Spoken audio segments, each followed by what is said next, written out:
welcome, welcome. What's going on? You see, did you guys enjoy the new music? There's a new music. I had a new intro music. What did you guys think about that? You're coming in a little spotty, Bernard. Almost like you're at Fletcher's house. Oh, yeah. Whoop! I forgot that. Give me 1 second while I switch over the Wi-Fi. I forgot to go through my checklist. Switching over. Okay, it should be on the new Wi-Fi now. How is my audio? I can hear you now. Okay. Anyways, we're talking about this piece. I gotta finish it today.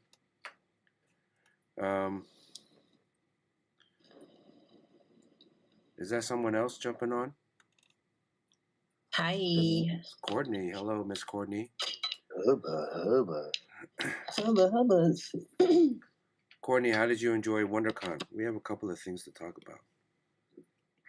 Yeah. I liked it. I mean, I just went up for the day. I got there really late because I slept in. But it was good to see just a lot of people. But really, I just went for the people. So. Were you there with what is Carl's comic line called? 24/7? Oh no, 24/7? No. Mm-hmm. I don't know if he was there. Yeah, no, I just drove up alone and just came up for the day. Fletch sent me like a a pass like last week.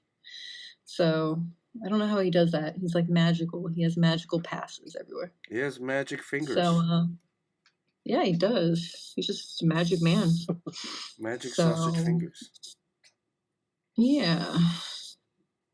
I wasn't able to catch up enough with Bernard, so did you get sick? Bummed about that. I got a little con crud. Ooh. Well, let's do an audio check with the chat. Can chat hear everybody?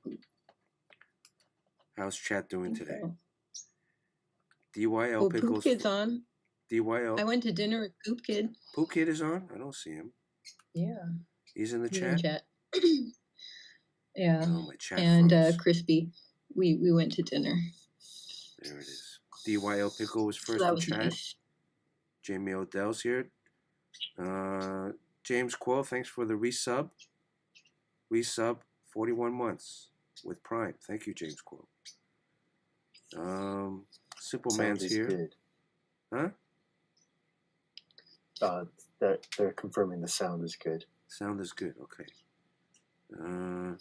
Poop Kid is here. Poop Kid had a busy weekend. Poop Kid was at WonderCon as well. Dung Dude, Poop Man. I don't envy him. He was having a rough weekend. I'm sorry. Poop Kid? Really? Yeah, he had problems with the shipping. He basically does procurement for Jim Lee. What was wrong with the shipping?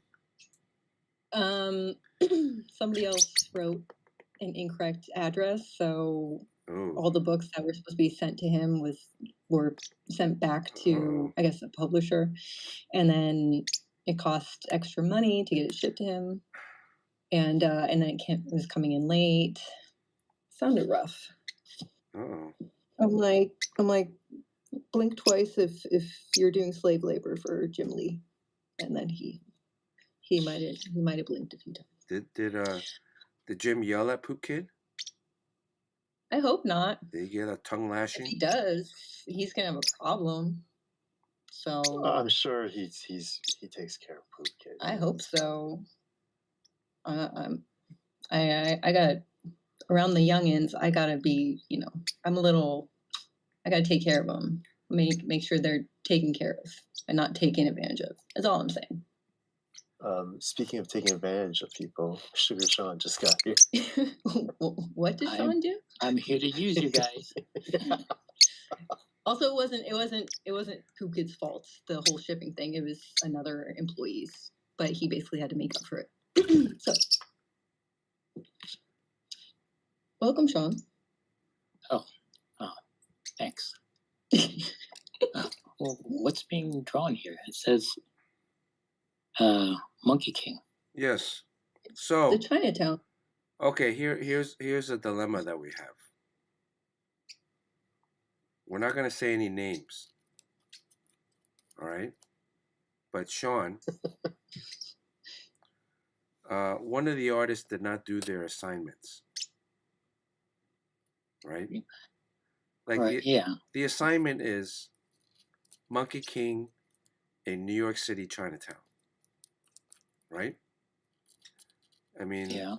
you kind of understood that. It was kind of like the whole purpose of the exhibit. And we each had a specific scene from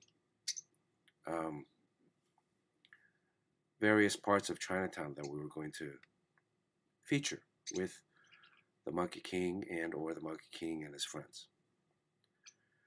So, what are your thoughts like if one of the artists didn't do any of that and just drew like a Monkey King kind of thing without any reference to New York City Chinatown? Should Well, it's unfortunate, but what can you do? I mean, you can. I mean, does the people look good though? I mean, Huh? Does it look good? Well, I guess that's the other thing is, yeah, does it look good? And It's a nice drawing. It just has nothing to do with Chinatown. All right. You know, so it's. You can put it in the background. Well, that's what I said, right? Maybe put it in the background. Yeah. Get AI to do it. And then, so that person was supposed to have done a dim sum scene. So I'm thinking, should I switch to do a dim sum scene? Oh yeah, I guess it's available again. But then, if I do a dim sum scene, what do we do with the other person's artwork? Do we? There's no dim sum scene, so it's just a picture of the Monkey King. Yeah, I mean, do we even include it, or do we ask the person to? I guess it's up to Jerry, right? Yeah. Can you put like a bubble tea in his hand or something like that? Yeah, don't they have time to make some edits to it? I mean, I understand the whole background's going to be tough, but you know.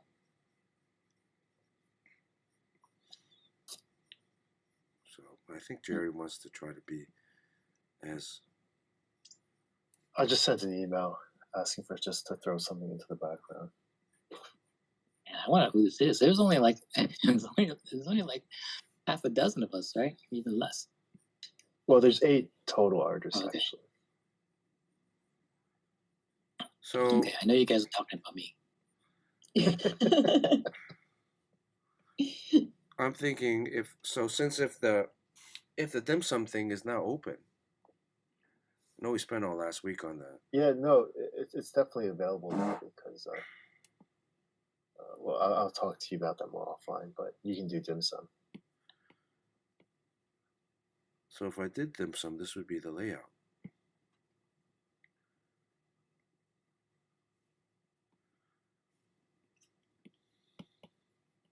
It's a cool layout.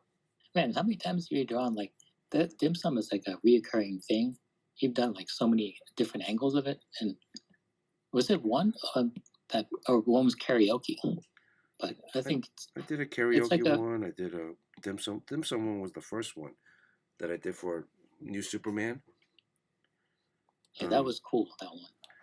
Let me see. Hilarious. Hilarious. You should just put Monkey King in that one. Well, I did thought about just tracing over it and then redrawing the figures.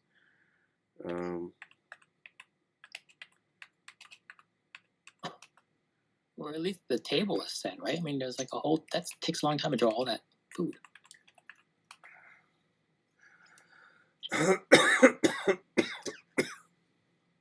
I did catch something at Concrud Caught some con crud this weekend at WonderCon. Were you sleeping on the floor again? No, I don't. Everyone's getting sick. I don't know what it is. I mean, the day. So here's the piece. Can you guys see it? Mm-hmm. Yeah, I pulled up all your Monkey Prince covers. They're actually pretty awesome.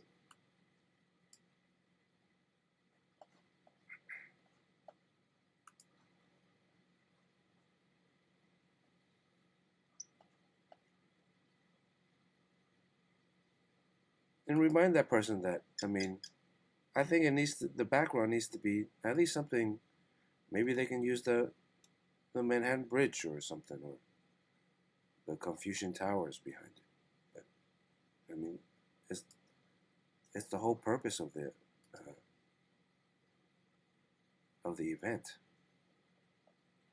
I mean, otherwise we could have just done what we wanted to. Anything, yeah. It's,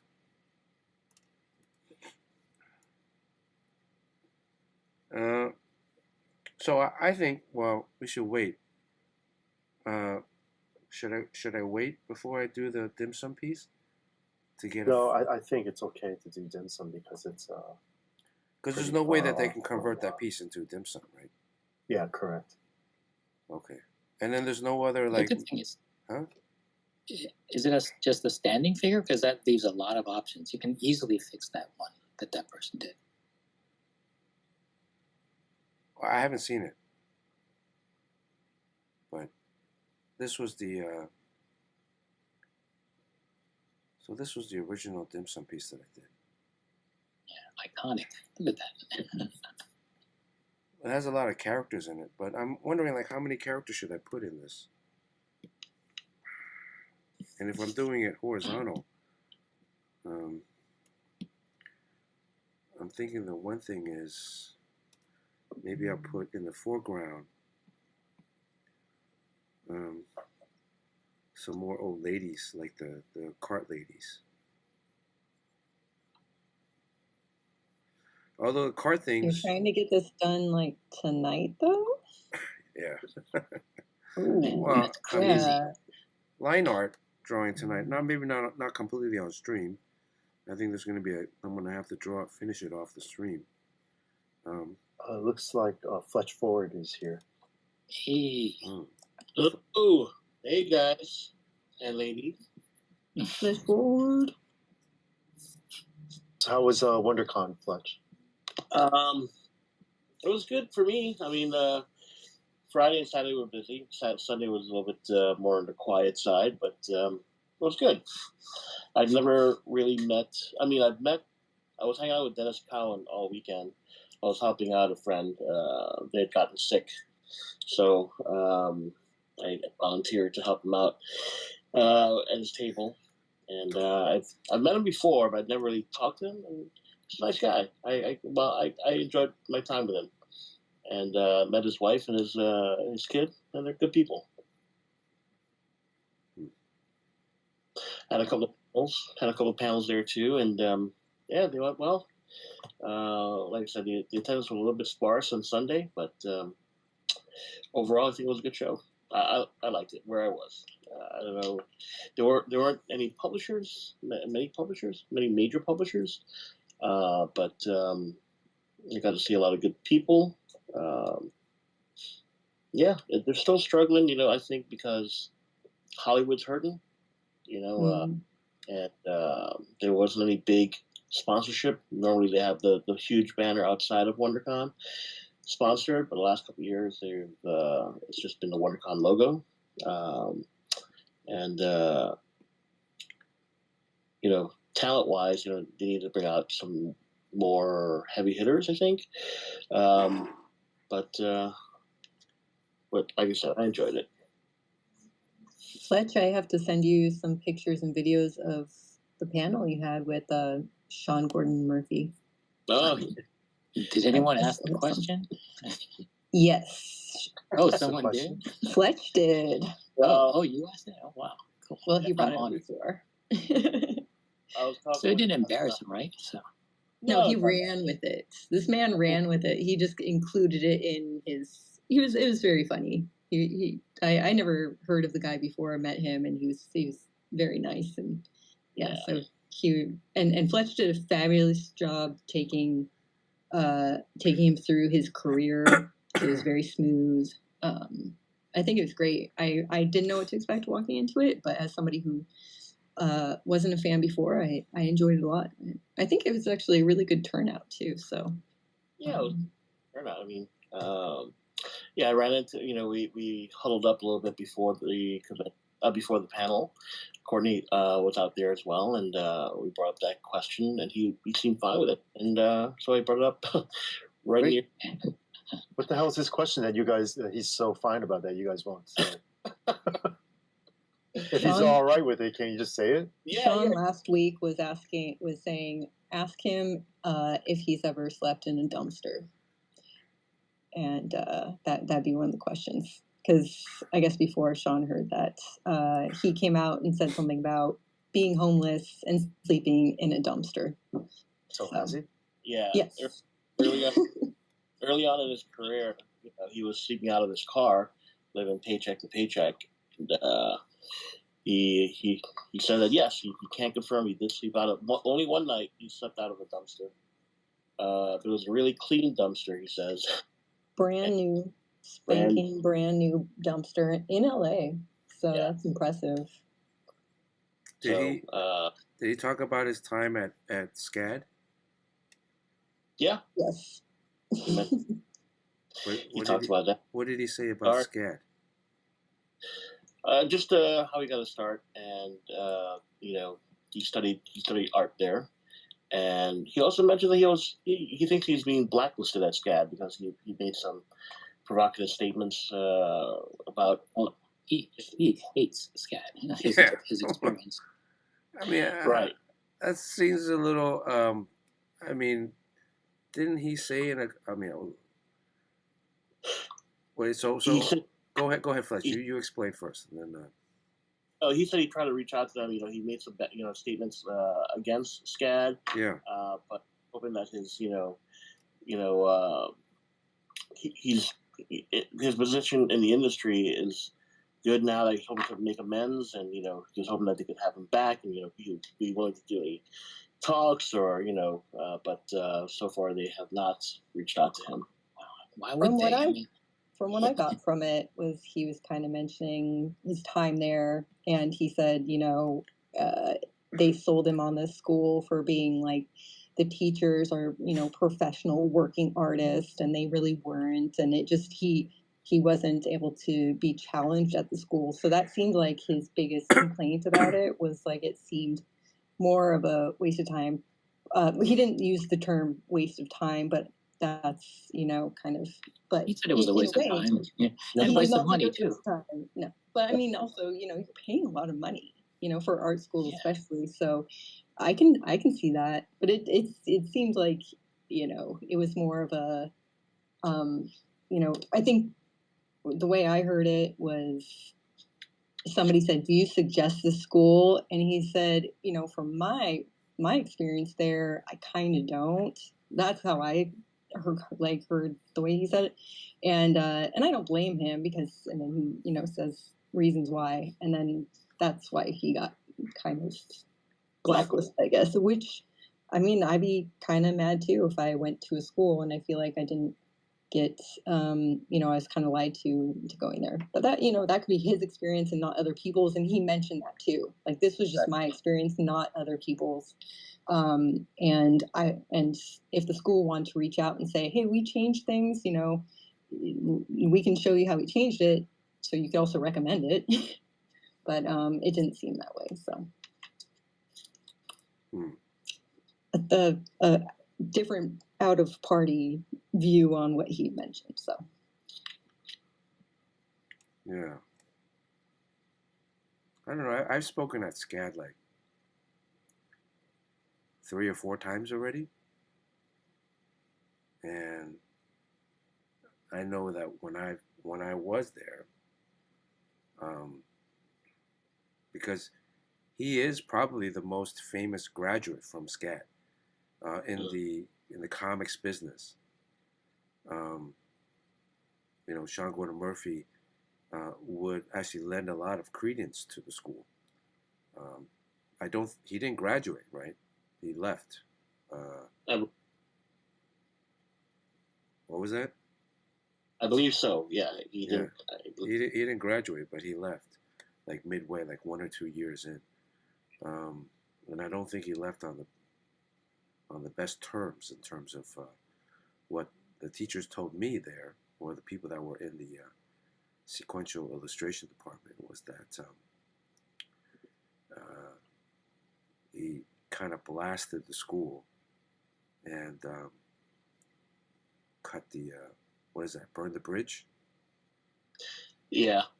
I mean, as Courtney says, it just what he was led to believe didn't line up with what he believed that's his experience would be at SCAD. So but that's and younger, he's more punky and more outspoken. Not outspoken, but just free to talk. Didn't really care about consequences. But I think he's matured since then. But you're a kid when you go into college, basically. So he seems, you're very pretty young. So I think that's why I was turned off by art school from me myself to go, because it didn't seem.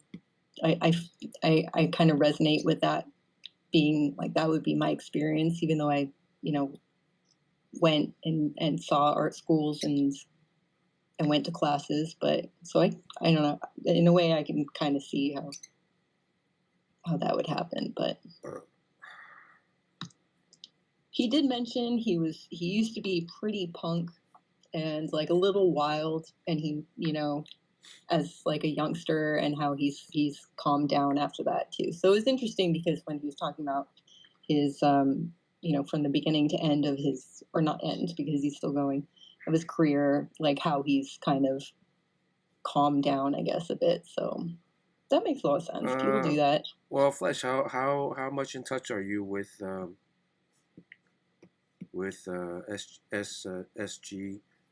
SGM? I probably talk to him once a month, maybe.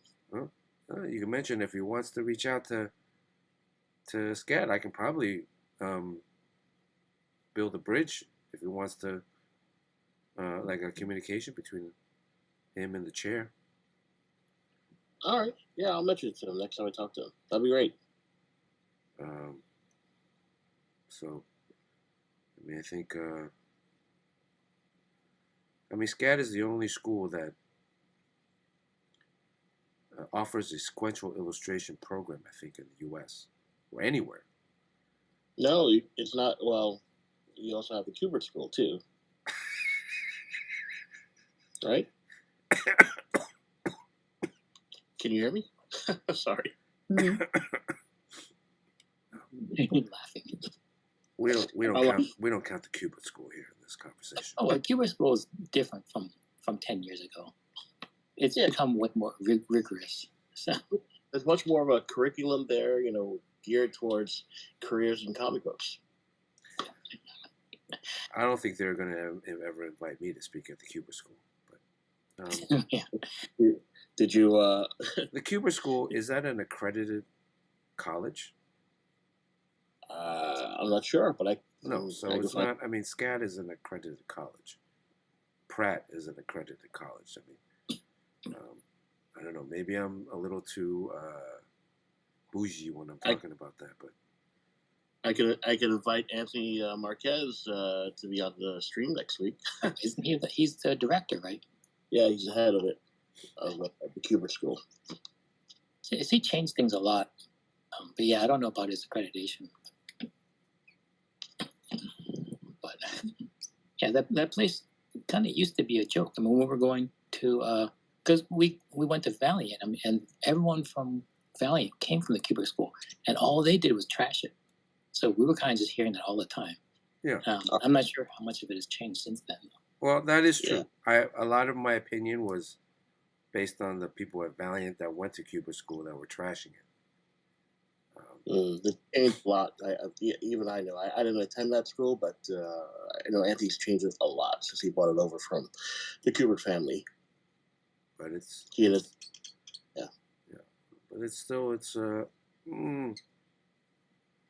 I mean, look, any art school, whether it's Cooper Union, SVA, there I brought Jerry into the conversation. Whether it's SVA, Pratt, Carnegie Mellon, the bachelor's in fine arts does not mean anything. It's a nice piece of paper to hang on the wall in your parents' room. It's your portfolio and the networking. Well, yeah, I mean, it's your portfolio and your network and the networking ability of the alumni base, and or yourself, that is ultimately going to land you a job somewhere. But that degree, you get straight A's in art school, it doesn't mean anything. Just means you got straight A's in art school. It means you get to work in production at an independent. I mean, most of the people who go to Cuba school end up in production. Like, like. I mean, but I do know, I do know a bunch of people that went to Pratt that are very successful. I mean, you look at Kadir. Kadir went to Pratt. Kadir was already talented before he got to Pratt, but I think Pratt also helped shape him and give him tutorage from specific instructors that pushed him in a particular direction. Would Kadir have been able to achieve the greatness on his own? Possibly. Yeah, I mean, wherever you get your education, it's the same with any type of field you get, right? A lot of it is sometimes your network. A lot of it is your ability. Some of it is luck. So whether it's accredited or not, if you have the talent, that talent should shine through. But we all people who are talented but don't get any opportunities because they're not very good socially, or not the networks aren't very good. Networking, I think, is important. Being able to sell yourself, being able to sell your vision and your art. I mean, out of all of us, Sean went to Carnegie Mellon. That's like one of the most hoity-toity schools. Ooh la la. Fancy. That's where they invented that's where they invented the internet. I mean, also, like, your experience can be tainted depending on whether you had to pay for college yourself. I mean, there's like student loans, which are crazy now, and then just to afford it. I think Sean Gordon Murphy I think he said, like, after 18, his father would not pay for anything, and that was a deal that was put in place as soon as he was old enough to understand. So he had to pay for SCAD, and so he's going to scrutinize the curriculum because he wants his money's worth. And I think he didn't get his money's worth, but he still had to pay a lot for a long time. He had to sleep in a freaking dumpster because of it, Yeah. Look, I certainly understand that feeling. I mean, when I got to Pratt, I was kind of disappointed. But, I mean, I certainly do credit Pratt in my development, but not so much in class. Although my architecture degree lends a little bit to the storytelling. But, if it wasn't for Pratt being in New York, if it wasn't for Pratt having students interning at Marvel already, or DC, and then I owe a lot to SVA because John Paul was going to SVA, and that's where I met Michael Davis, and that whole kind of group, the Bad Boy Studio at SVA. Don's probably listening to this. What's up? And so, that was really, but they weren't specific classes at the school.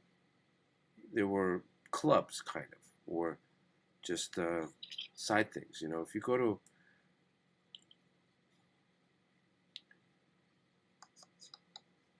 I think hindsight's 2020. Looking back at it, again, SCAD has its good things and bad things. It's if you go to Savannah, the whole town itself is SCAD, really. Um, so you're kind of living in a small town, and everywhere you go, there's some kind of this bohemian art vibe mixed with Confederate South, but it still has a kind of a very thriving art feel to it. Um, and every environment is, but going to Pratt in New York City gave me a jump start.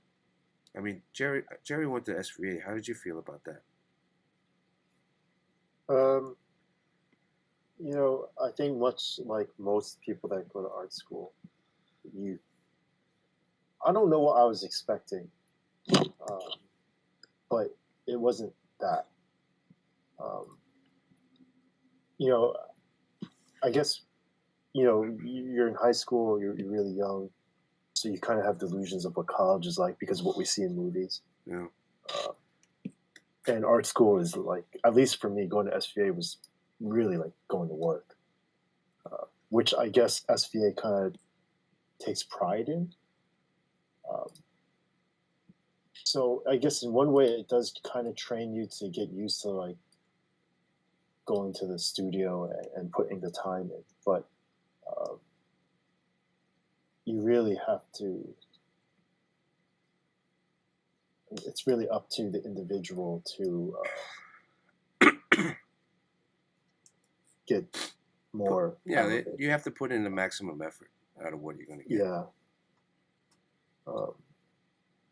So I don't know. College. I mean, we did not. I don't think any of us here got the quote unquote college experience, right? But at the same time, because I went to SVA, I get to talk to Walt Simonson. I worked on Conan because of that. I mean, I had drawing classes with John Paul Leon. You know what I mean? SVA was more geared towards a working mentality already, right? When you start. Yeah. Pratt is probably, or Carnegie Mellon are probably closer to. I mean, Carnegie Mellon is like a regular college with a esteemed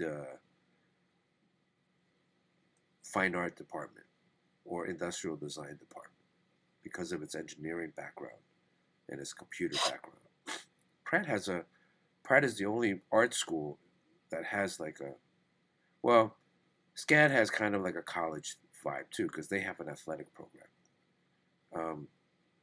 And Pratt has an athletic program, and so you could say that, hey, is Carson McKinney on chat? He goes to SCAD. If Carson's in chat, what have your teachers said about Sean Gordon Murphy? Interesting. And while we're waiting for you Carson, went there like 30 years ago, though. So I mean, it's a whole other experience. The last time I lectured there was 2020. So their teachers were still, they still brought it up. Well, I'm sure they might be a little bitter about it. Golf Boy Sunday. I went to San Diego State University, and I hated that school, and I proudly hate that school. I don't care. I hate it. I had a bad experience. San Diego Fuck State. everyone. I give no shits. What is SCAD? Savannah College of Art and Design.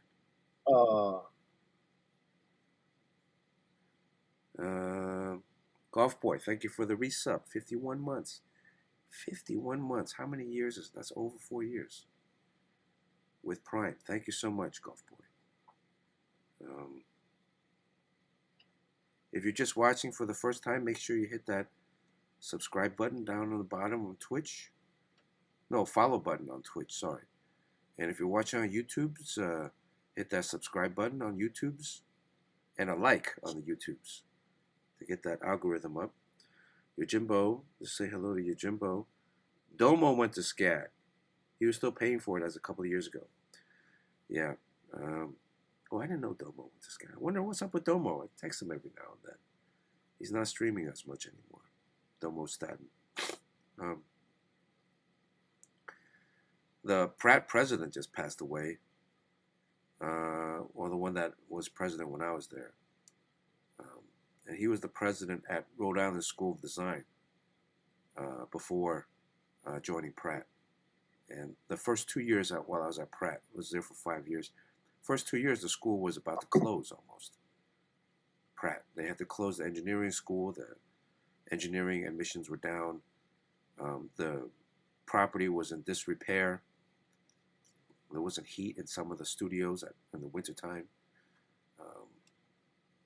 It wasn't looking good. And Thomas Schutte came in and turned things around.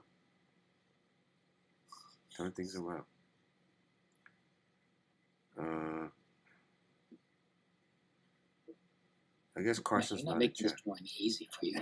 Huh? There's so many people in this drawing. Your drawing is so packed full of stuff. Well, So you're deliberately making it hard on yourself, right? Because it looks better when it's packed, right? yeah, it looks cool. I mean, it's a dim sum restaurant. How many times have you been to a dim sum restaurant? There's not like a ton of people, especially in Chinatown, right? If you're going like on a Sunday or Saturday afternoon or breakfast, it's like always packed, and there's always You're like gonna draw Fletch pouring the tea. Yeah. well, should I draw everybody in there? I mean, I have like, okay, so if you take a look at the sketch right now, it's kind of the same layout as the new Superman one, similar, slightly more tilted angle, because I'm putting in the foreground some other, cart ladies, right? Even though, again, you think, I bet you there's going to be somebody that's going to be like, oh, there's no more cart ladies, which is true. Then there isn't? No, there are In Chinatown? some, yeah. Well, what happened? What would they do instead of the cart ladies? You just order by menu or something? Yeah, you just menu. order and then they bring it out. Oh, wow. There's still some though that have it as an option. But the pearl, They like, even have a dim sum cart up by me, by where I live. yeah, but that's not Someone Chinatown. told me, and I want to test this theory. Like, you can always tell the dessert cart, because the carts all look the same, because the person pushing the dessert cart is always a pretty young thing. Is that true? That's true. I I don't know about all. No. They're very Yeah, I don't know about that. Yeah. Who said that to you, Sean? Well, I think it's maybe because we go to the same place quite a bit, and it's always been like that. And someone said, like, oh yeah, that's how you can tell which one's the dessert cart. So here's the other thing, right? Okay, James Crow brought up a good point. It's a video from the old Jing Fong dim sum location, right? So there's what was that, the Silver Pearl or something? Oh yeah. What was the one that was upstairs? They had to go up the escalator. Off That's of the Elizabeth. 88 Palace one. Yeah, and then that one, had that big controversy like a couple years ago. Remember that, Jerry? Where, What was the controversy? Sorry. well, during COVID, they, Was it slave labor? Oh yeah. Oh, Wait, one on Bowery, Silver Palace, or the one on Mulberry Street? I think 88 Mulberry. Palace. And around Mulberry. Yeah. It's between Mott and Bowery. What street is that? Elizabeth? Mulberry? Oh, Elizabeth. Sorry. Elizabeth, yeah. It's off of Elizabeth that you enter, right? And you go upstairs. But that building is owned by the former ex's wow. husband. That's a hot piece of real estate. And I remember going there when we were at, in New York at Valiant. It was like the place to go, right? They even had this first time I had like escargot or snails at a dim sum place, because they had the carts, but then they also had to set up like the booths on the edges that you could go and get other stuff like shrimp or like fresh The boiled buffet shrimp. table. Yeah. And so that was like a lot of fun, but there was always a long wait. So as long as there are still dim sum cart ladies in Chinatown. Then if there are still, then it's okay to have the cart thing. But so here I have like here let me give the breakdown of them. There's a horse there. Yeah, so the horse is sitting down, right? Here's the horse. This is Sandy, the sea demon. And I think Sandy, the sea demon, I think maybe he's going to be like squatting on the chair. Chinese squat. Like Chinese squat on the chair, but he's a sea demon, so like he's he's not very proper, right? So he's just squatting on the chair. Like the horse is very proper. What was the thing with the horse, Jerry? Do you remember? The horse was like the fifth character, but he never really got a lot of play. Yeah. Unfortunately, I don't have too much memory of the horse doing anything, and even working on all the Monkey King stuff that wait, am I allowed to say this? Well, your former Kickstarter book. Yeah. So I intentionally tried to make the horse talk, have a little bit more personality, but even then he didn't have too much. Because the horse is like another criminal type figure that was kind of coerced or forced to go on this journey to repent. And then the gods turned him into a horse. It was like a dude or something. Can somebody look this up on the Carnegie Mellon created internet?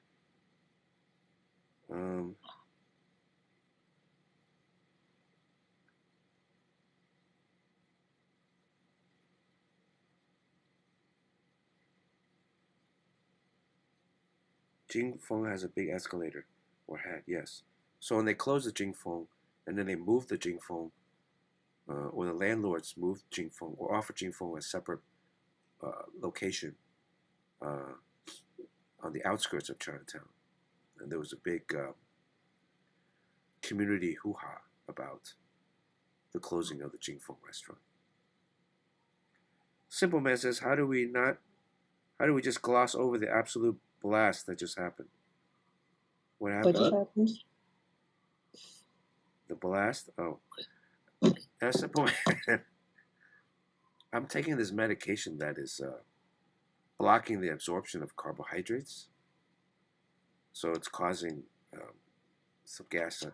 I've been told to try to cut down on the passing of the gas on the street.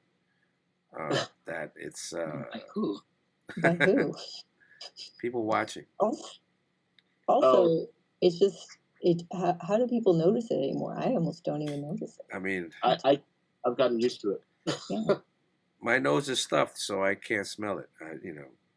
To me, it's just Nobody can blast smell away. it, Bernard. That's why it's more acceptable. And I'm on an Aeron stool, so the stool, if you have an Aeron chair, the seat is like mesh, so it just passes right through. How does it make that noise? Oh, just pure butt cheek.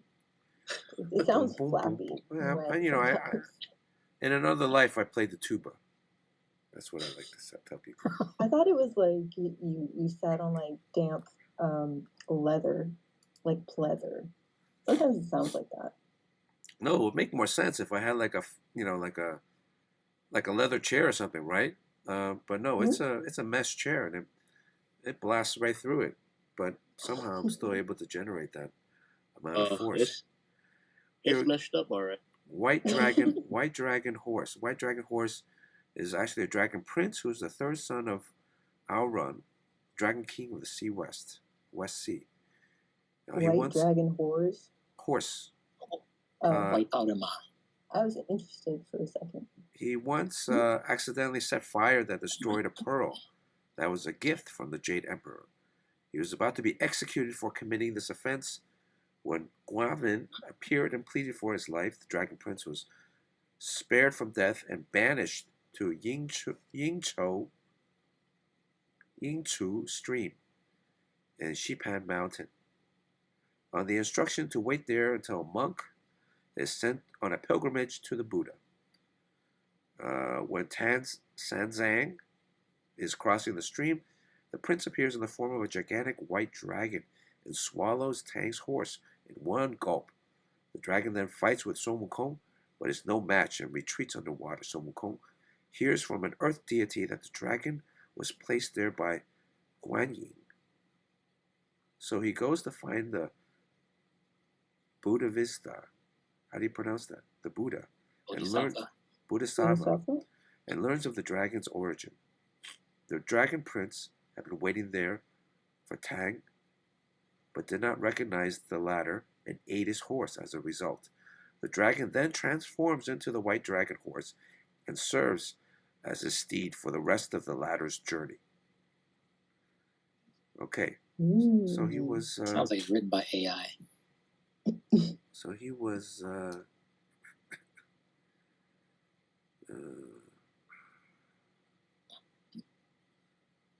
is there a picture of this guy?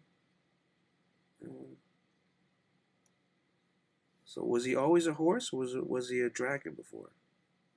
He was a dragon, then he ate a horse, then he thought he became was a a dragon horse. Man, what kind of story is this? An ancient one. Bai Long Ma. Bai Long Ma. All right. Well, what do you think of this, Jerry? Can I go with this layout? Give me 1 second. Oh yeah, dude, that's super busy. It's busy, yeah.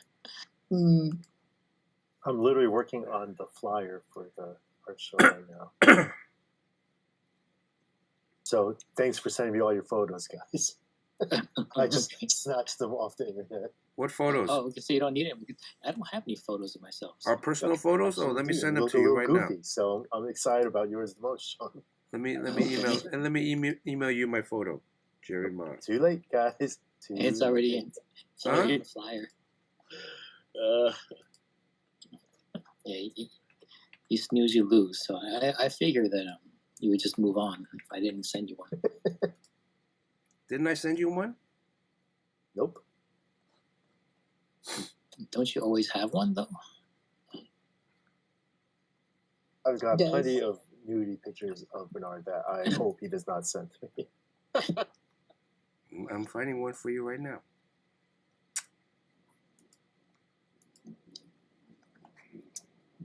Did you need a bio?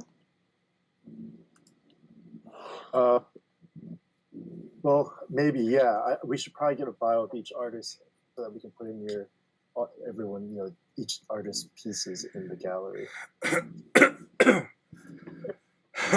Hey, Bernard, what should the name of this show be? I guess. Journey to Chinatown? Yeah, Cross out the West and spray paint Chinatown? A Chinatown Odyssey? Wait, what? Did anyone hear that?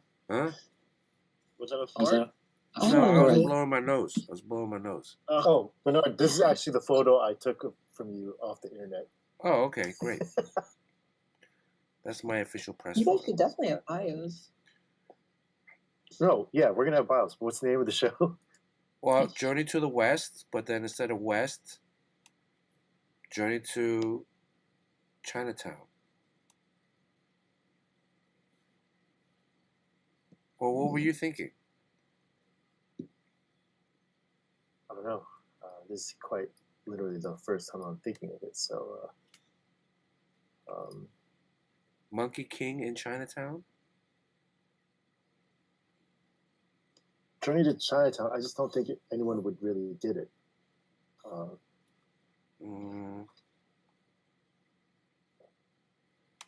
think they would.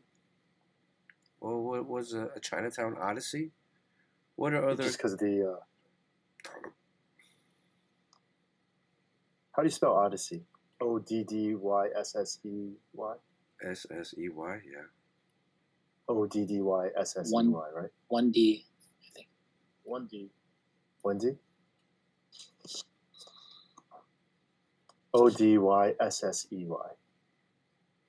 Yep.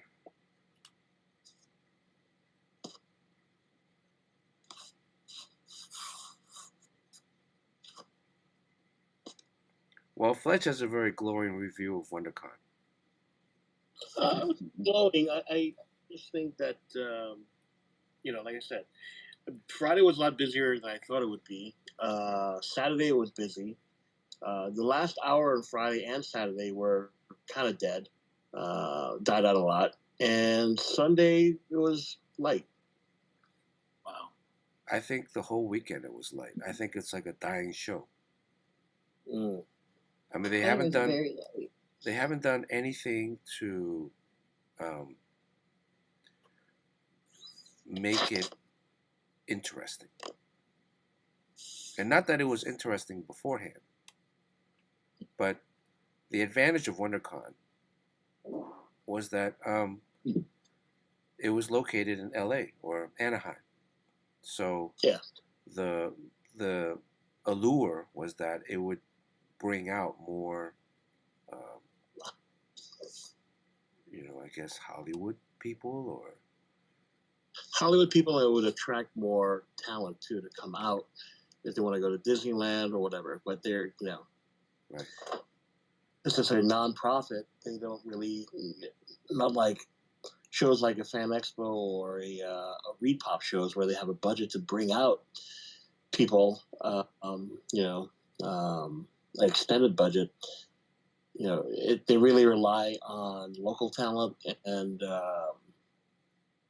Hollywood people. But since Hollywood's been hurting for the last few years, since the strike and the pandemic, they're not apt to spend more money. Yeah. So it's a little combination of everything, right? But Comic-Con is Comic-Con. Is it still it's a money generator, right? It's a money. San Diego itself, and then WonderCon becomes its write-off.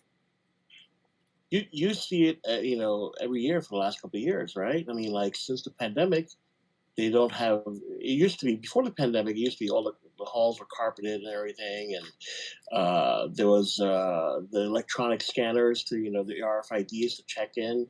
They don't do that anymore. They've cut down a lot. They don't do that at San Diego anymore. No, for WonderCon. Oh yeah, WonderCon. Well, they were doing that for WonderCon with the RAFD. Yeah, they were doing that for a while. Oh. Then the pandemic, and they took away the carpet. They took away RFIDs. They, they're cutting back too because they don't have the budget for it. And then I think when I was helping promote, what's that movie? A couple of years ago at WonderCon, that was the last time that they actually had, a Hollywood sponsor. What's that Hollywood based on manga? It didn't do well in the box office. Knights. Saint Saiyans. Saints. Yeah. Yeah. So that was the last in Mexico, not in U.S. Yeah. Here's my thing. Is I feel like they've been running the same play over and over again. And I don't know how many years it's been in Anaheim. It's been in Anaheim for a while now. Since they moved. Oh, yeah. From San Fran. Because San Fran. But I think the allure of there's a couple different factors, right? The allure of going to a Comic-Con is not as exciting as it used to be, right? Because a lot of people have been to a comic book convention over the years. WonderCon in itself is, you would think, is in a prime location. But, I haven't done it in 2 years. This was the first time in 2 years. One thing that caught my eye right away was that there was plenty of parking Friday, plenty of parking Saturday, plenty of parking Sunday. So that tells me that attendance is. Well, I was told Friday there wasn't a lot of parking because somebody had tried to get into the show on Friday, but they went to 2 different lots and were just turned away. So they decided not to come to the show on Friday. They were going to come on Saturday instead. And really? Who was that? Somebody. I forget. One of my publicist friends. Just looked down. But no, get it.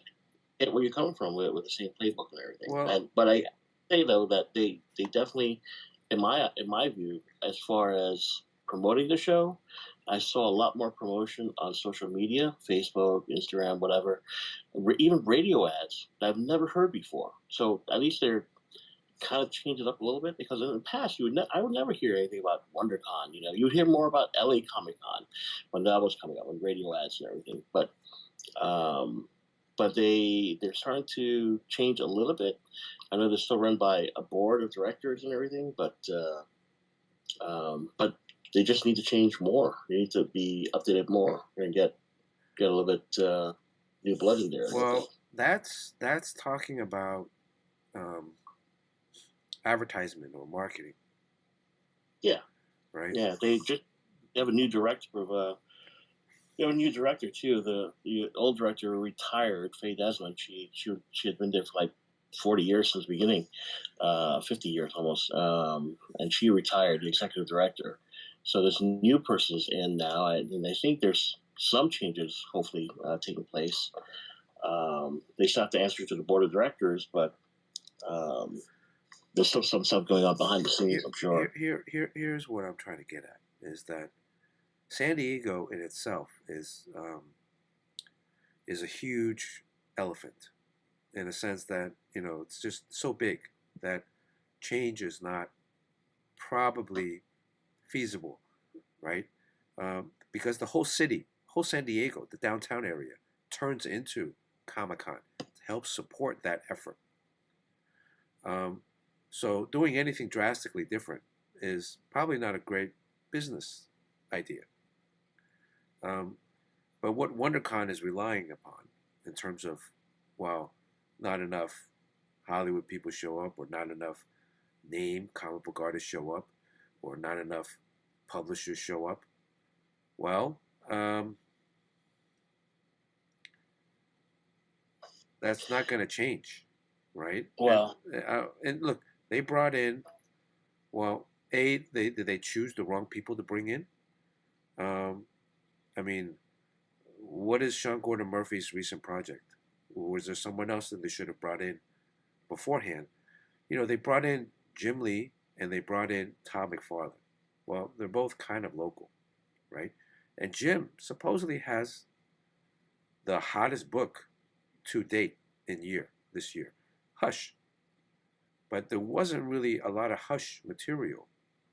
At least it didn't seem like a lot of Hush material being sent around. Hey guys, I'm super sorry, but I gotta take off. I'm gonna finish up this thing. I'll send it to you guys in a little bit. Okay, Jerry, are you okay with this layout? Yeah, it's pretty dope. Seriously. Happy holidays, Jerry. Yeah. Happy holidays, I'll Jerry. talk to you guys soon. Good night, Jerry. All right, bye bye. So, what I'm saying is, like, but they didn't. Jeff Loeb wasn't out. They didn't do a whole big Hush thing, right? Like, it was just Jim Lee and Todd McFarlane. And, you know, you go to shows, and at times, at different shows, there's like a buzz in the air from that show. Like, the program was drawn by Sean Gordon Murphy. But it was like a Western motif kind of thing. It wasn't his. It's Zorro. It was Zorro? Yeah.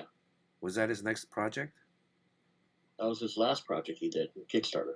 When did it come out? You ready? 2024? Yeah, it's like a year old. Right? I mean, Well, just came out, I think. I mean, there should have been something that's a little bit. Anyways, has there ever been any kind of brain group that gets together and figures out what is the next evolution of a comic book convention? What is the next? What are other things that we can try to do to be experimental with guest experiences, to bring people in, to push comic books, you know, and use WonderCon as a stepping stone, or as a platform to kind of take risks that they wouldn't take risks at San Diego because it's such a big beast in itself. Do you get what I'm saying? Yeah, I don't know what Like the answer. I don't know if no, I there mean, is. I don't know what the answer is. I'm saying like, but If there's a that meets like that, but I know that they have a board, like I said, and they have to respond to the shareholders and all that stuff. there's Not shareholders, but shareholders. not shareholders, the board of directors. So you have a lot of it too is the programming has to be some of them has to be educational too to satisfy their the nonprofit status too. So there's uh, yeah, but I'm sure that they're looking at all this stuff. I mean, there are different prongs that hold the convention up together. Besides talent, besides having a Hollywood connection, but besides having publishers, you also have a good cosplay community that's become more and more important in recent years. Um, there's different things that factor success of a show. I'd say But the cosplay component was pretty strong.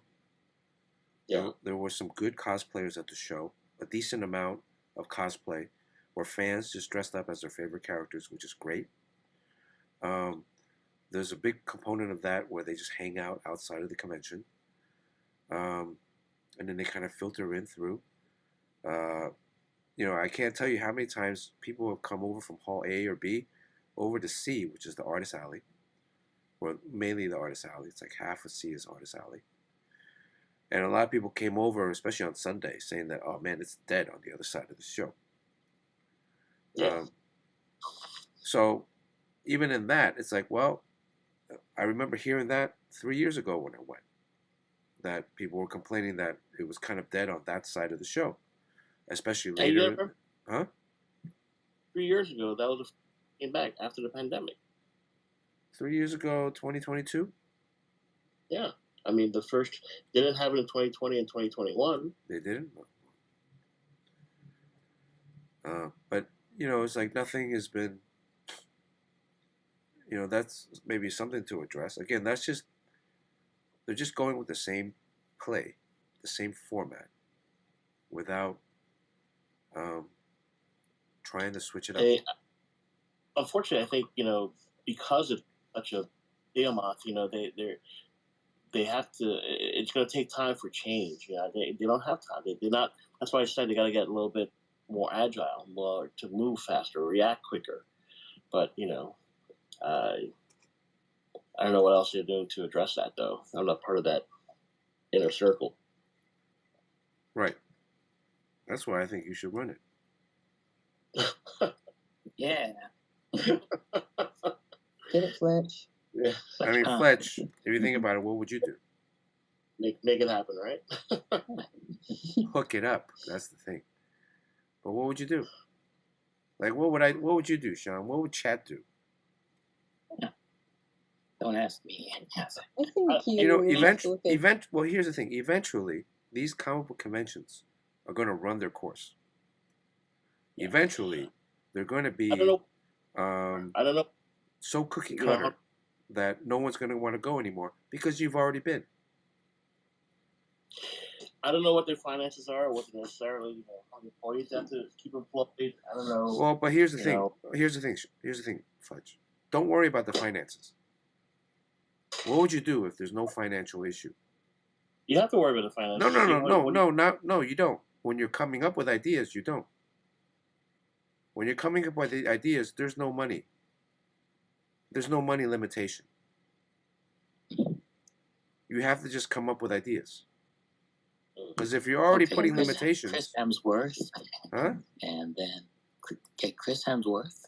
No, well, that's the same thing. But that's the same thing, though, Blue Sean. Sky, That's just getting a bigger name draw. That's the same plan. They just didn't this year. They didn't have any big draws, right? So you're saying that if they had a big draw, then it would be different. I'm saying they need to change up the show in itself and take some risks, and maybe change the Comic-Con experience.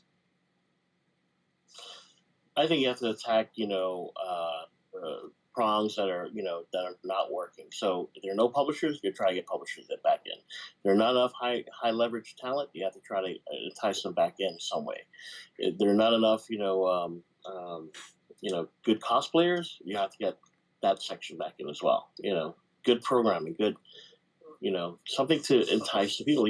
There's I don't know if there's any news that broke after WonderCon. Like in the past, it used to be like, oh, this was announced at WonderCon, but nobody's talking about anything that's been announced. Right. To have some kind of exclusivity release where you got to make sure the fans can't miss this. This is a can't miss event because they're going to announce some kind of thing I don't want to. I want to be there for. But it's all about getting participation from those partners, getting participation from our the publishing partners, Hollywood partners, talent partners. It's all kind of interlaced. Well, that is still kind of the same game plan. It is. You have to like do some market research more, and also even hear from people who have been ongoing WonderCon, clients in a way. Sorry, I got. That's kind of what you do. You're like, how do we lose them? How do we lose people if we're losing people? And then on top of that, how do we gain people back? Like, what do they look for? If they are looking for more publishers, like for me, I was like, wow, this is really missing a lot of the big names that like San Diego Comic-Con has. You don't see like the Marvel booths. You don't see any of the big other booths. You see a lot of like small creators kind of pushing, their little stuffed animals and like little things here and there, which is great. If they make money, that's wonderful. But what is gonna pull in people? And I think it's not hard in this day and age to get polls on people who are interested in coming to WonderCon. So I think at first they just based it, oh, people love Southern California, people love San Diego, they're gonna love WonderCon, and they're kind of resting on their laurels of the location, and that is close to Hollywood, and that is not happening anymore, and it's not bringing anybody. So that's what I would start with, or one of the few things to start with. Carson, and then you kind of know what you're really missing in there, what you can do. Carson McKinney's in chat. Before Fletch gets out of here, Jimbo also brought up a good point. It's also a tough economy. I think definitely I felt there was a little bit, the economy definitely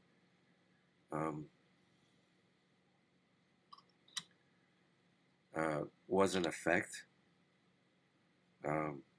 Carson, we were talking about Sean Gordon Murphy earlier. Since you go to SCAD, what is the official SCAD? What do your teachers tell you about Sean Gordon Murphy? Actually, Carson might be he's a good person to talk about this.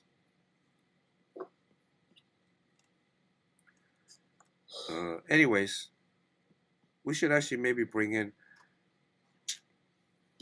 Fletch. Who do you think would be good to talk about Comic-Cons and how to run them?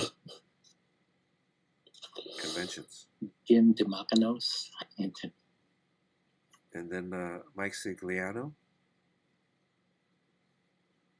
Lance Festerman. Yeah. You can get Mike, but you're not going to get Lance or anybody from Comic-Con to talk about how to run a Comic-Con. Yeah, nobody from, well,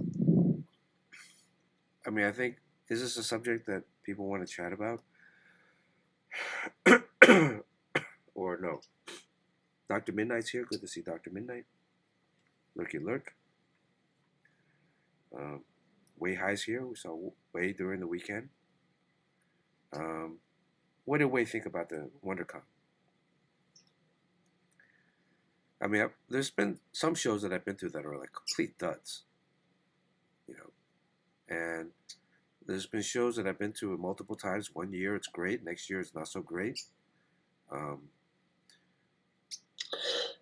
But again, number of different factors that affect that show. The guests, the exhibitors, the cosplayers, um, the but the current situation with the economy, people are more reluctant to spend money. Well, Fletch, all I'm asking is there other things about a Comic-Con or about a Comic-Con experience besides just seeing the Why biggest... do you go to a show? Huh? You put yourself in the shoes of a fan. Why do you want to go to a show? What's enticing you to go to a show? Imagine you're like, oh, this is a brand new show in Burbank, California. Why would I want to go to this show? One, are there guests there? Yeah. Why would I want to go to that? Why would I want to go to any show right now? As a fan, is mainly mainly to see someone, right? Mainly to see, right? That could be one option. Right. Another option might be like my friend Vince. He wanted to go check out, see exhibitors there to look for old books to fill out his collection. That's another option. Another one could be, I want to meet I want to see cosplayers. I want to take pictures of cosplayers. That could be another one. I want to show my stuff to maybe some publishers there so that maybe I could get some work. That could be another option. So there's all these different factors that go into it. But also, it's do I have the money to be able to afford to go to this show, to be able to buy stuff? Do I want to stay away from that because I want to try to save money? It's all factors in. But you have to make something that's more enticing for the fan to be there, to want to be there. Is there an activity that's going on, an activation that's going on that would allure me there? Is there like a scavenger hunt or something that one of my favorite artists is doing, or it's all depends on your network and who you talk with.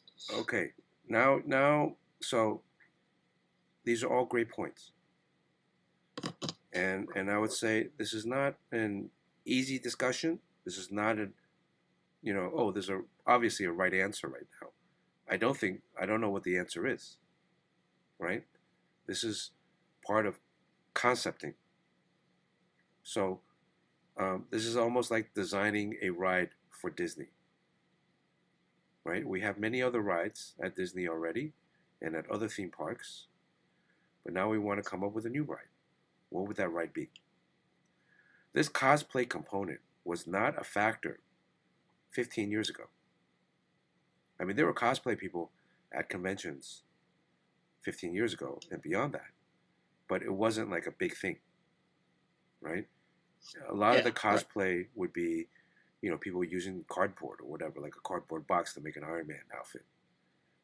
And just like 10 years ago, the TikTok, where you follow a TikToker or whatever, it's well, but so then okay, so now if there's following a TikTok, okay, that's fine, but I'm saying, like, is there something that we can apply now, but also forward thinking that hasn't been thought about, to apply that to a comic book convention experience, right? So you mentioned like a scavenger hunt or whatever, something, games or activities to interconnect. Why are you giving all these ideas in the internet right now?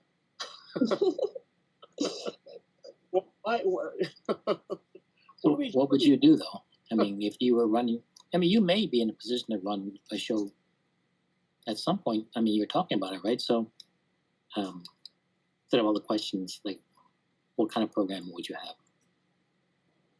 Well, like, see, look, I want to put on a show in a specific place that has had shows, but I also don't like doing things that everybody else does. It's boring to me. Why am I going to repeat what somebody else does? Maybe I can bring in somebody bigger, or get a fancier location, but I'm just doing what other people are doing already. I want to do something that's kind of different, that's going to give a different experience, that's going to maybe change how people think about going to a convention. And then that might snowball into something else, and it might fail. It might burn up in flames.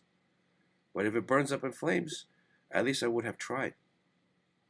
There's no, or maybe it's just too early for that. The Comic-Con San Diego, right? Again, it's just there's so much lore about San Diego Comic-Con. And also they just have so much like exclusive stuff, like exclusive toys or exclusive knickknacks. But that's built on like 50 plus years of them, building that audience, though, building that brand loyalty, really, because it's not just overnight like they decided, that they're going to be the be all conventions.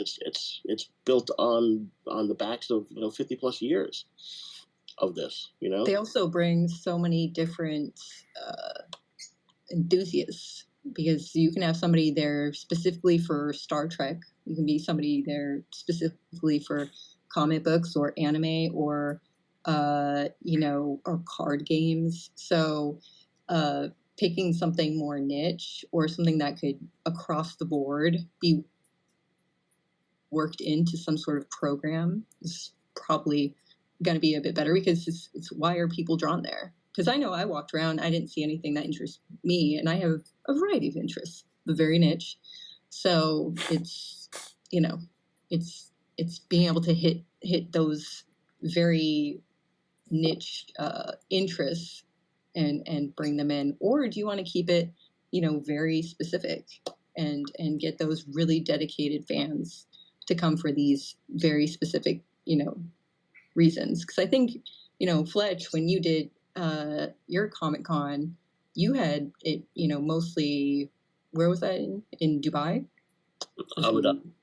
Yeah, Abu Dhabi. It was more specifically geared towards American comics, would you say? So I think I overheard you say you had possibly some Japanese and some other variety of other artists, but it's something more like that. Even in Japan, they have like the Comic-Con specifically for American comic books. So it's not like this huge melting pot that San Diego Comic-Con is. So if you're not going to be that huge melting pot for people where they can go with all their interests and know that they're gonna hit all those really rare things and exclusives, then how else can you bring them in? Wow. I mean, you're also you're fighting with other things. Even New York Comic Con, in any comic convention, people are going to have a choice. Do I save up for San Diego Comic Con and go to that, or do I go to WonderCon? And so they're already making those choices. Even LA Comic Con was actually pretty dead too when I worked it a few years ago. I think LA Comic Con's been dead for a while. It's kind of shocking. It's a prime location. Being in downtown LA at the convention center, you're gonna get some passerbys. You're gonna get some, mild celebrity sightings that are gonna come through, who maybe have heard of the Comic Con, but haven't been to San Diego or another one. But I mean, and that show is not very well run. I know Fletch can't say anything about that. But well, I know Anime Expo has been, completely taken off, and it's packed or sold out each year. Well, it's packed and sold out, but I don't know how well it's run. It's packed and sold out. I wouldn't say that either, but people still. I mean, I haven't been, but the first Anime Expo I went to was like in '94 in the basement of the Hilton, and it was just like me, one of the youngest people there, and a bunch of like college age, or slightly older. There's tables, there was nothing, So it's I've seen that convention grow into something giant, and it is niche for the most part. I mean, it covers only anime, but it's very niche. in that way. So, it doesn't have other things. So it's, that's how people know. It's simple. It's like, just, this is going to be anime, so I'm going to go to it. But what do they expect at WonderCon? Like, what does that even, in a way, it's almost like, what does that mean? There's no expectations year after year. And if those expectations change year after year of like, oh, well, somebody was there last year, but I guess they're not here this year, it's going to be kind of off the mind of a lot of potential customers to kind of go, or, so they're just kind of going to ignore it. So maybe even having something more, reoccurring or a bigger impact of its message, because I don't know what its message is. Like San Diego Comic-Con is just like a massive, it's so massive, but I don't know. Interesting to think about in a different sense. Sean, do you have a favorite convention? And Carson McKinney hasn't answered the question in chat. Carson, what have you heard on campus from your teachers about Sean Gordon Murphy? Maybe he doesn't want to talk about it. Huh? Maybe he didn't hear anything. Maybe he didn't hear anything. If he didn't hear anything, just say he didn't hear anything. We're trying to repair a relationship here. But in order to repair the relationship, we need to understand what it is that we're repairing. I'm not trying to get on the guy or anything. I mean, if Carson's been there for the last 2 or 3 years, if he hasn't heard anything negative, then maybe it's water under the bridge.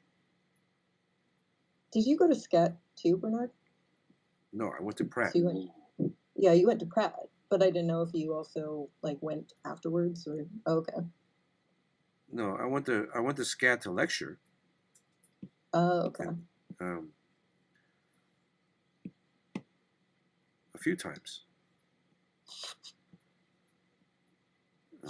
So you were the professional artist that they said were that they would bring in professional guys. Depending on the class, they would bring some professional guys, and now they have a convention.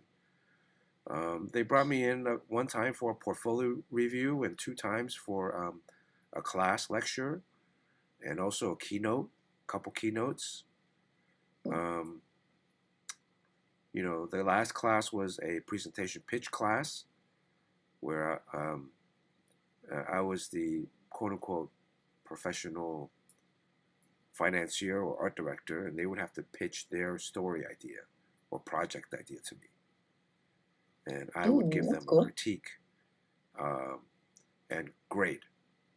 Similar to like in art school or in architecture school, we would do a design, and at the end of the semester, the teacher would bring in, a couple professional architects, and we'd have to, who don't know anything about what we're doing, is briefed on it, and then we would have to present to them our idea, and they would comment and grade us or judge us on how well we were able to convey our idea, the artwork or the design, and to give a professional perspective. And I found that to be very helpful at times. I mean, sometimes it hurts, especially if you're not able to present your project or your project sucks. Getting told in your face is no good. It's not great, but you learn from it. I've heard that Sean doesn't like his time at SCAT, but I don't know if that's true or not. And yeah, I didn't hear it the first time. So, Carson, tell him I said hello. So, I mean, he is like the most famous graduate from that program, though. Well, not graduate, but a former student. I was going to ask Sean, do you have a favorite convention? Maybe Baltimore. I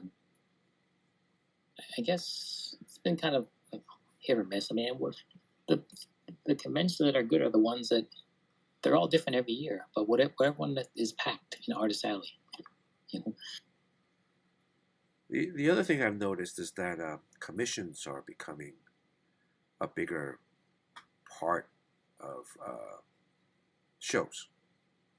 So I think as more and more art goes digital and there's fewer original art, in combination with rising prices, there's more people are interested in getting commissions than before.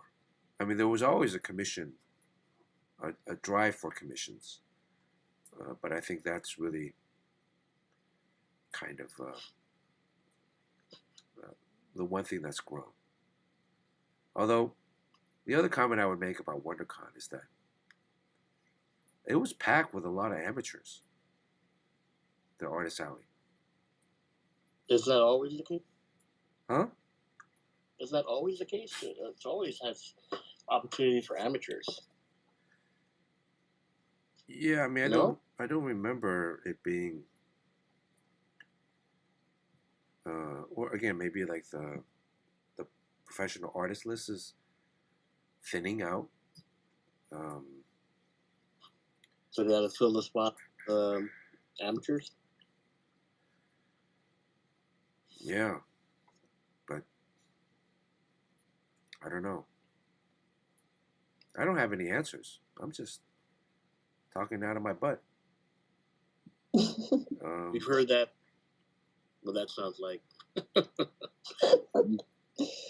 Bernard, if you weren't so close, you probably wouldn't even go to this convention, though. Well, I didn't I really think it's want to. because Yeah, you're. I mean, I wasn't gonna go, but. Yeah.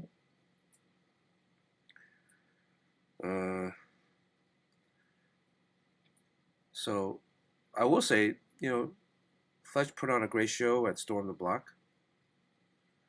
The show itself had some interesting, Different things. different things. The show experience as a guest was amazing. So, I think things along those lines is what I was trying to push the discussion towards. But Well, maybe that's a solution. Is not kind of like trying in vain to fix the conventions here. I think maybe it's just like to take them overseas, and it really does help if the Marvel movies are a big hit, and you put a Comic-Con overseas, and then you'll make bank. well, Comic-Con just licensed their name to a show in Spain. Have you heard about They're that? also doing a cruise. And they're doing a So cruise. there's that, which is kind of weird. Thank you for the link, Eugene. Let's do a cruise. Come on, Fletch, do a Comic-Con cruise and put us on that. There is one. There's one going on this year. And it's out of Florida or something like that. It's the second year they've done it. Yo, Heads Fletch. up. Oh, it's second year. Fletch, I wouldn't want to go on a cruise ship. I don't know. I mean, maybe. I don't think any artist would. Because you're stuck with the same people for like how many days? Yeah. I mean, the fans, like Well, other get artists away, or right? July Wow. 24th to July 27th. Oh no, that's San Diego. I was about to say those are San Diego times. When is the Malaga, Spain? Malaga, Spain. Have they announced the days for Malaga, Spain? Is that one you want to do? September 25th to the 28th, 2025. Hook it up.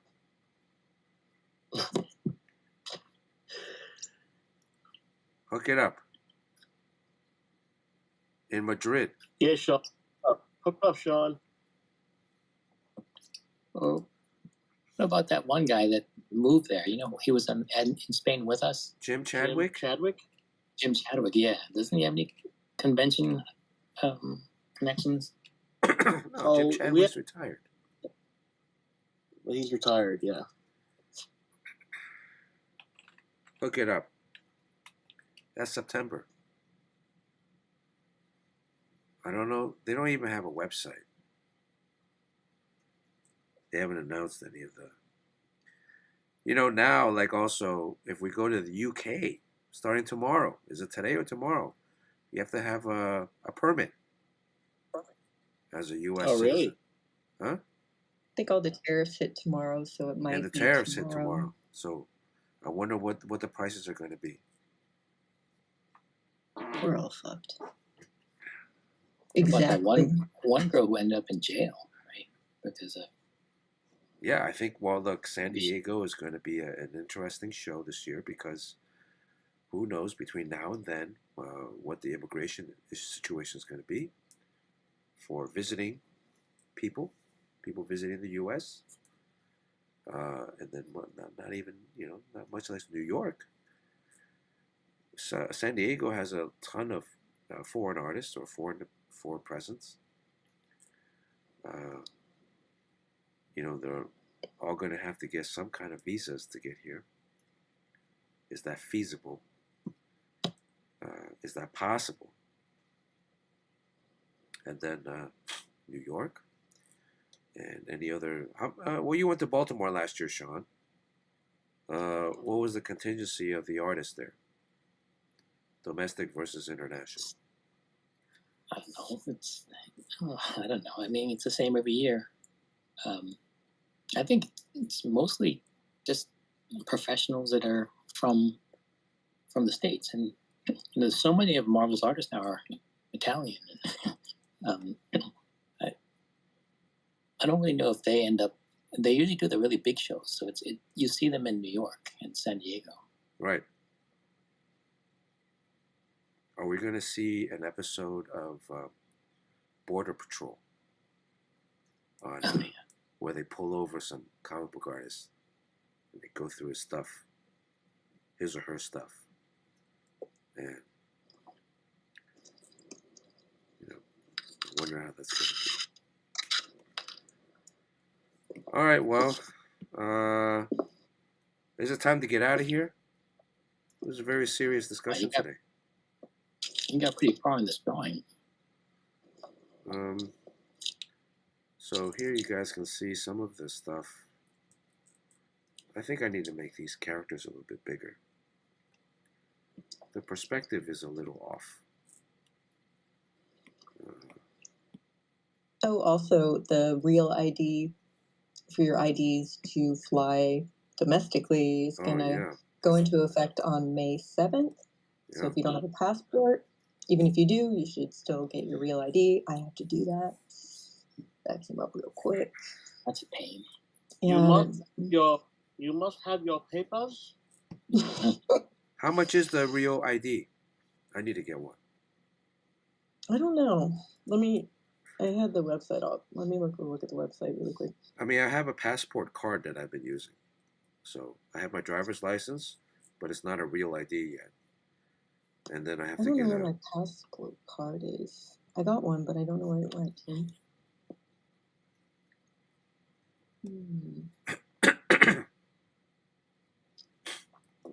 What other shows are you doing this year, Fletch? I thought we were getting out of here. Oh, let's get out of here. What time is it? It's 8:30. Yeah. Let's get out of here. Big comic book day is coming up, so is everyone doing that? What are you talking about? Free comic book day. Free comic book day. No, I'm not doing that. Are you doing that? Yeah.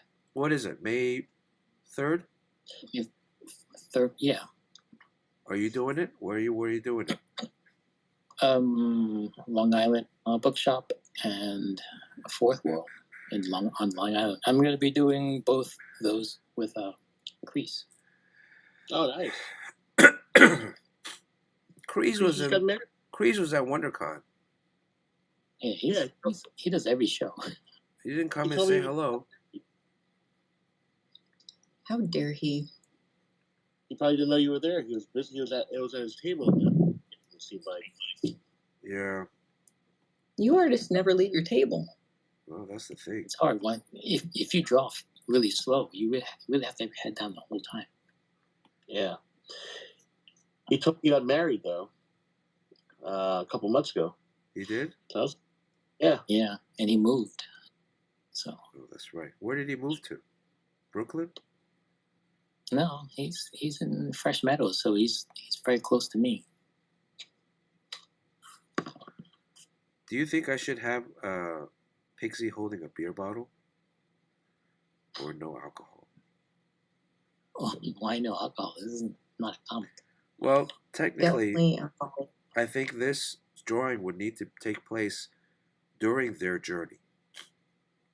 Because if it's after the journey to the west, technically speaking, they would have reached enlightenment. And as such, they would then only eat vegan, no meats, and I think probably no alcohol. I think. Yeah, Sean. Well, I mean, yeah, I don't think people really think too much about that because you have a horse who pulled up to a dining table to eat with people. I think that's a bigger issue. Well, I have a monkey sitting at the table, and a pig, and a sea demon. You know, I mean, what else? All right, somebody's yawning. That means we got to get out of here. Any last words, Courtney? I was going to say something today, and I totally forgot. I'll remember next week. Sean, No. any last words? Big Comic Book Day and Forest Hills Comic Con is probably my only con appearance for the entire year. I haven't scheduled anything. Oh, no? Yeah. New York Comic Con you'll be at, though, right? No? Yeah, not officially. I'll be there. But Fletch, tell him to send in an application. Yeah. Yeah, Sean, come on, get on it, man. Sean, all you have to do is fill it out online. It's not that hard. It's really easy. all right, I'll do that. I mean, Do you know if 24/7 is going to have a booth or a presence? Or I guess if I think they might be squatting at the Kickstarter booth. I would recommend you just put in an application and see what happens. Yeah, I'll do that. I should. All right. Power Man 3 comes out, I think, next week. How many issues was Blood Train? Just one. Okay, it was like a one shot, like 22 or one shot, 40 pages. 40, okay. All of the Ninth Circle books are one shot, 40 pages. So the Garth Ennis one was Mike Hawthorne was 40 pages. There was another one that just came out. Let me see if I can find it.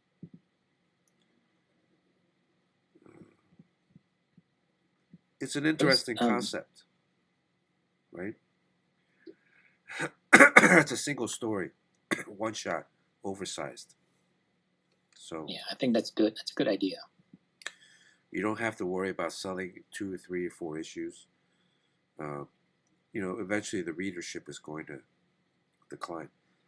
Kids, it came out last week. That was Garth Ennis and Dalibor Talajic.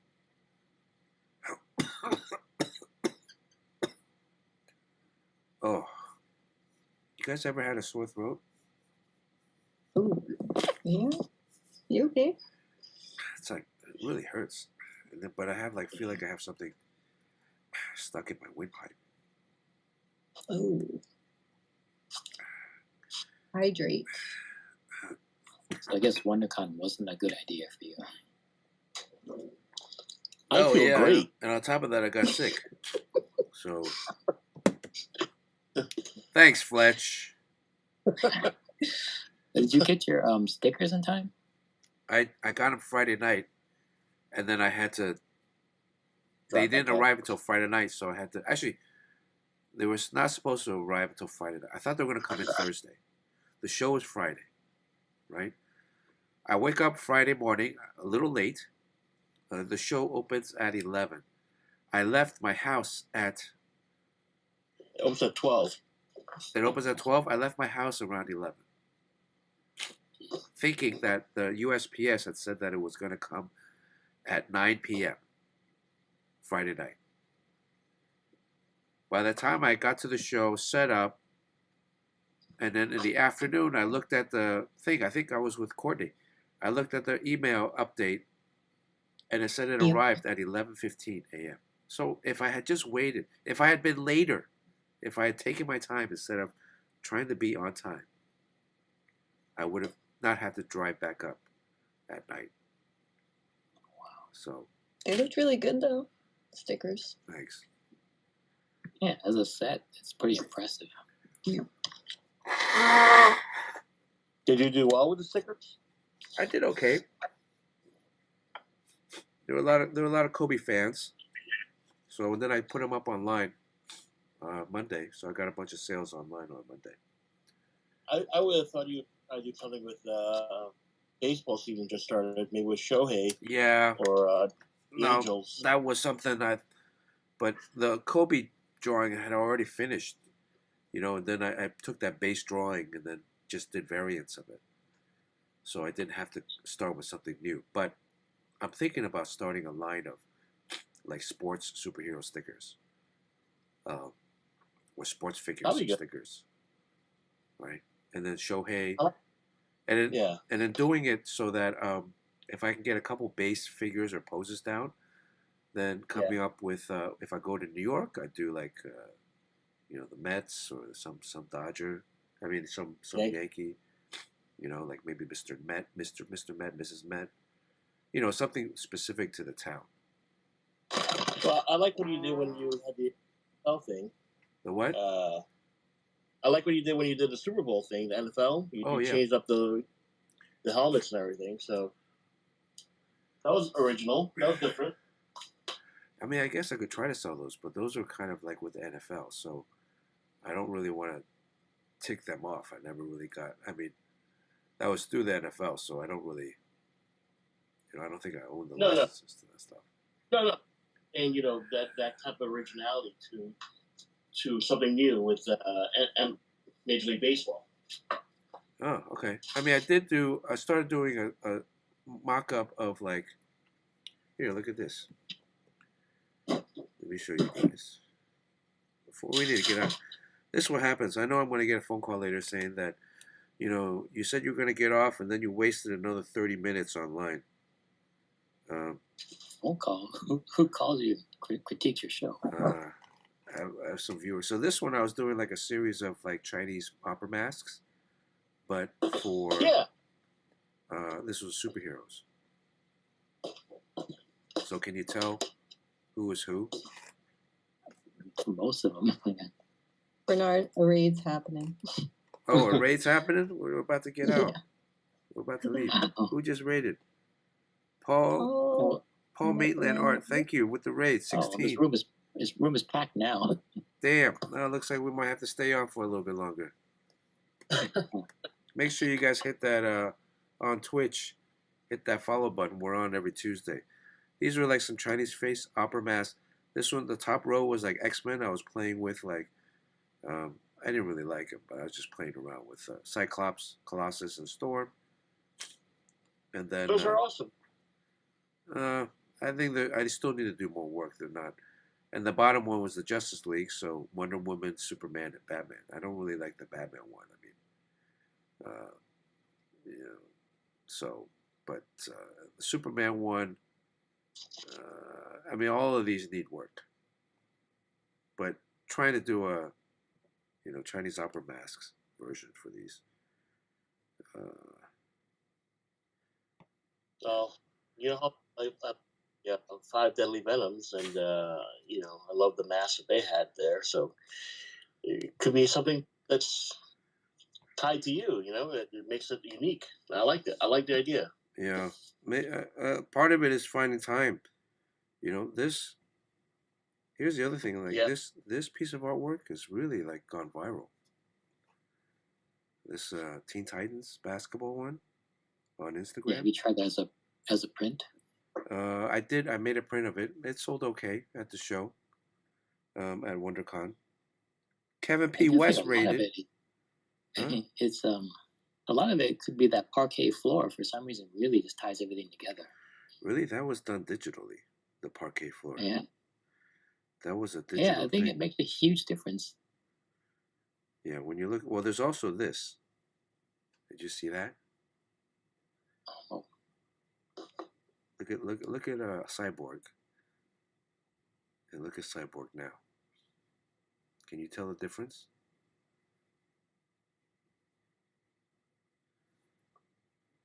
no. What do you? There's a filter on it. You see how it's like more red, more vibrant, Oh, okay. but it's like a super top secret filter that I put on, and it gives it. Oh. If you look at if you look at Cyborg, his head, right? That's a standard kind of gradation, right? And then you put this on, it gives it like a little bit of like texture, and pulpy kind of feel. Oh yeah, it's like a little noise. But the reason I think one of the reasons why this has become so popular, well, is that people share it. So you need to try to get people to share your post to like boost the viewability of it. It just means make it good, right? I mean, that's Well, how people share stuff. I mean, what's good? Sometimes I post something I think is a nice drawing and I get like 100, 200 likes. Sometimes I post a drawing that I'm like, this is not like a good drawing, and it's up in the thousands. We should ask the chat why they think this one is more popular than other stuff you do. Chat, why do you think this post was more popular? And then I was talking to somebody else over the weekend who does social media, and he's like the carousel where you have to swipe, where you have multiple images. That's important. Like the carousel component made it a little bit more also intriguing, right? So, Sepporos.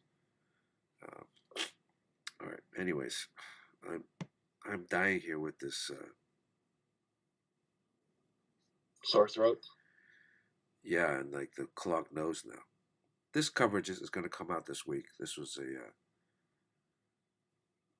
this is the black and white version that I sent to the colorist, Marcello. Oh, it's a cake.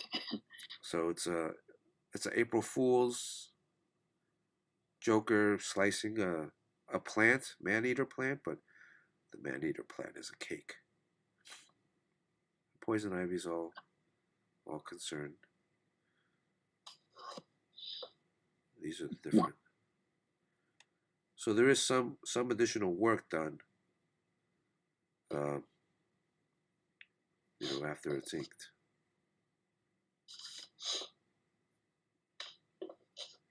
I don't think this post is going to go viral. All right, Fletch is out of here. Happy holidays, guys. I gotta go. Happy holidays, Fletch. See you, Fletch. Hi, Fletch. Happy holidays, Bye. everybody. Let's raid somebody. Thank you for the raid. Unfortunately, we have to get out of here. Who should we raid? Julia the Doodler. Julie the Doodler? Painting a restaurant. That sounds fun. Yeah, just like Bernard. It's a theme night. How do you spell her name? Interior. Julie. Yeah. Julie. Uh-huh. The Doodler. All one word? Okay. Dood. Yep. Dler. All right, thanks for watching, everyone. We'll see you next week. She's doing a restaurant. Everybody. Yeah, cool. Yeah, holiday, folks. Happy holidays.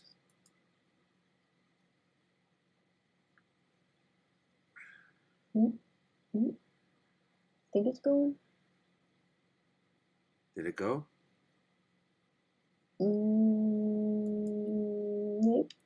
Yeah. Oh, she's like actually. I was thinking she's painting like a restaurant, like inside a restaurant, and it's a restaurant. She's doing a painting of a restaurant. That looks nice. Her restaurant or?